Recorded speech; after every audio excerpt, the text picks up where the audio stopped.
আসসালামু আলাইকুম। তার আগেই বলে রাখি সুমাইয়া কুকিংয়ে আপনাদেরকে স্বাগতম।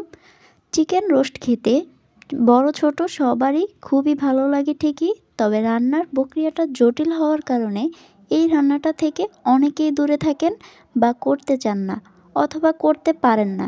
চিকেন রোস্ট আমি যেভাবে খুব সহজে রান্না করে থাকি সেটাই রেসিপি আকারে আজ আপনাদের সাথে শেয়ার করব। আশা করছি ভিডিওটা আপনাদের কাছে ভালো লাগবে। তাহলে চলুন রান্নার প্রক্রিয়াটা জেনে নিই। চিকেন রোস্ট বানানোর জন্য আমি আজকে ব্রয়লার মুরগি দিয়ে চিকেন রোস্টটা করব। তার জন্য এখানে আমি ছোট আকারে 5 পিস ব্রয়লার মুরগি নিয়ে নিব এবং তার সাথে আমি অ্যাড করব 1 চা চামচ লবণ আর সামান্য পরিমাণে হলুদের গুঁড়ো। হলুদের গুঁড়োটা অবশ্যই কম দিবে। এবার চিকেনগুলোকে আমি হলুদ আর লবণে ভালোভাবে মিক্স করে নিব। ব্যাস, এখানে আমাদের এতটুকুই কাজ। এবার আমরা মাংসগুলোকে ভাজার জন্য চলে যাব। তার জন্য একটা প্যানে প্রথমে আমি কিছুটা পরিমাণে তেল গরম করে নিয়েছি। এবার চিকেনগুলো এক এক করে এখানে দিয়ে দিব। অবশ্যই চেষ্টা করবে চুলাটাকে লো আঁচে রাখার জন্য। কিছুক্ষণ অপেক্ষা করার পর এখন আমি চিকেনগুলোকে উল্টিয়ে দিচ্ছি। চিকেনগুলো কিন্তু হালকা ভাজা হয়ে গেছে। চিকেনগুলো হালকা ভাজবে, রোস্টের জন্য চিকেন বেশি ভাজার প্রয়োজন নেই। চিকেনগুলো তুলে নিয়েছি। এখন আমরা বেরেস্তার জন্য এখানে 1 টেবিল চামচ পেঁয়াজ কুচি অ্যাড করলাম। এবার পেঁয়াজ কুচিটা ব্রাউন কালার হয়ে আসা পর্যন্ত অনবরত নাড়তে থাকলাম এবং ব্রাউন কালার হয়ে আসছে। এ পর্যায়ে আমি বেরেস্তার পেঁয়াজটা উঠিয়ে ফেলছি। উঠিয়ে নেওয়া শেষ। এখন আমাদের এখানে আরেকটা কাজ আছে। এখানে আমি ফ্রেশ গুঁড়ো দুধটা নিয়ে নিয়েছি আর কিছুটা পরিমাণে পানি অ্যাড করেছি এখানে। এবার পানিগুলোর সাথে দুধটা মিক্স করে নিব। বাসায় সচরাচর টক দই না থাকার কারণে আমি এই মিশ্রণটা বানিয়ে থাকি, সেটাই আজকে তোমাদের সাথে সহজ পদ্ধতিতে শেয়ার করতেছি। এখানে আমার দুধের মিশ্রণটা হয়ে গেছে। এখন আমি 4 পিস লেবু নিয়ে নিব। এবার আমি সবগুলো লেবুকে রসগুলোকে দুধের মধ্যে দিয়ে দিব। হাতের সাহায্যে চেপে চেপে দিব। সবগুলো রস দেওয়ার পর এখন আমি এটাকে একটু নেড়ে দিচ্ছি। দেখো দুধগুলো একদম ছানা ছানা ছেড়ে দিচ্ছে। এটাকেই কিন্তু আমি ব্যবহার করে থাকি বাসায়।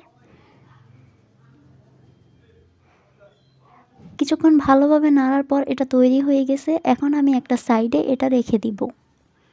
এখন আমরা রোস্ট রান্নাতে চলে যাব। তার জন্য প্রথমে এখানে লাগছে 5 থেকে 6টা গোলমরিচ, 5টে এলাচ, 3টে লবঙ্গ আর 2টো তেজপাতা। সবগুলো মশলা দেওয়ার পর এখানে আমি পেঁয়াজ অ্যাড করব। এই পেঁয়াজ কুচিটা অবশ্যই একটু বেশি পরিমাণে দিতে হয়। এখানে আমি 3 থেকে 4টে পেঁয়াজ নিয়েছি।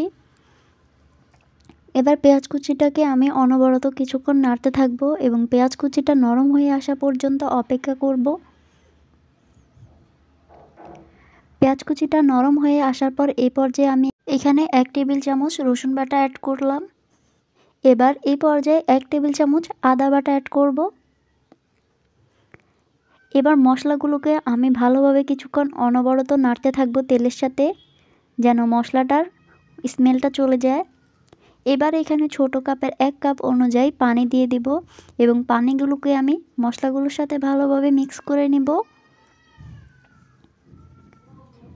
এবার এখানে আমরা গুঁড়ো মশলাগুলো অ্যাড করব। তার জন্য প্রথমে 1 চা চামচ লবণ, 1 চা চামচ কাশ্মীরি লঙ্কার গুঁড়ো, 1 চা চামচ এলাচ গুঁড়ো দিয়ে দিব। এবার আমি এখানে প্রাণের রোস্ট মশলাটা অ্যাড করব। এখানে চাইলে তোমরা অন্য কোম্পানির রোস্ট মশলা নিতে পারো, বাজারে অনেক ধরনের রোস্টের মশলা আছে। এবার এটাকে ভালোভাবে কিছুক্ষণ নেড়ে দিব। মশলাগুলো যেন ভালোভাবে মিক্স হয়ে আসে, ওই পর্যায়ে এখানে আমি মশলাটা কিছুক্ষণের জন্য কষাতে দিয়ে দিব। এখন তার সাথে এখানে আমি অ্যাড করব টমেটো সস। এটা তোমরা চাইলে স্কিপ করতে পারো, বাসায় থাকলে অবশ্যই অ্যাড করবে। এটা রোস্টের স্বাদটা দ্বিগুণ বাড়িয়ে দেয়। সসটা দেওয়ার পর এখন আমি মশলাটা আবার একটু নেড়ে ছেড়ে দিব। ভালোভাবে নেড়েচেড়ে দেওয়ার পর রোস্টটা কষিয়ে আসা পর্যন্ত আমি অপেক্ষা করলাম। এরপর আমি ভেজে রাখা চিকেনগুলো এখানে অ্যাড করে দিব। সবগুলো চিকেন অ্যাড করার পর এখন আমি মশলাগুলোর সাথে ভালোভাবে চিকেনটাকে মিক্স করে নিব।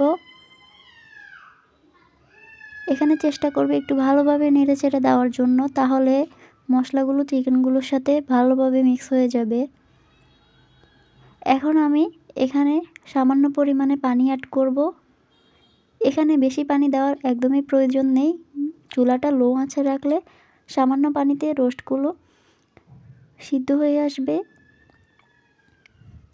এখন ঢাকনাটা দিয়ে এটাকে আমি কিছুক্ষণের জন্য কষাতে দিয়ে দেব এবং 3 থেকে 4 মিনিট কষানোর পর আমি ফিরে আসলাম। এখন এখানে আমি দুধের যে মিশ্রণটা বানিয়ে রেখেছিলাম সেই মিশ্রণটা এখানে অ্যাড করে দিব। মিশ্রণটা অ্যাড করার পর এখানে আমি 4টে কাঁচামরিচ দিয়ে দিব। এটাকে অবশ্যই গোটা রাখতে হবে, কেটে দেওয়া যাবে না। এবার আমি এটাকে আরও কিছুক্ষণ নেড়ে দিব। প্রথমবার যখন এটাকে নেড়ে দিবে তখন দেখবে একটু ছানা ছানা, তবে এটা পরবর্তীতে ঠিক হয়ে যাবে। এখন আমি ঢাকনাটা দিয়ে এটাকে কিছুক্ষণের জন্য রান্না করে নিচ্ছি। এটা প্রায় হয়ে আসছে। এখন আমি আরেকটু ঝোলটা কমিয়ে নিব। দেখো ছানাগুলো কিন্তু উপর থেকে কেটে গেছে আর রোস্টের কালারটা একদম প্রপারভাবে এসে গেছে। এই পর্যায়ে আমি বেরেস্তাগুলো উপর থেকে অ্যাড করে দিব। ব্যাস হয়ে গেল আমাদের রোস্ট রান্না। আমি যে মশলাগুলো ব্যবহার করেছি এর বাহিরে অনেক ধরনের শাহি মশলা আছে, চাইলে ওগুলো ব্যবহার করে রান্নাটা করতে পারেন। তবে খুব বেশি মশলা দিলে আপনার রান্নাটাকে তেতো করে দিতে পারে। সঠিক পরিমাণ না জানা থাকলে সেক্ষেত্রেও সমস্যা হতে পারে।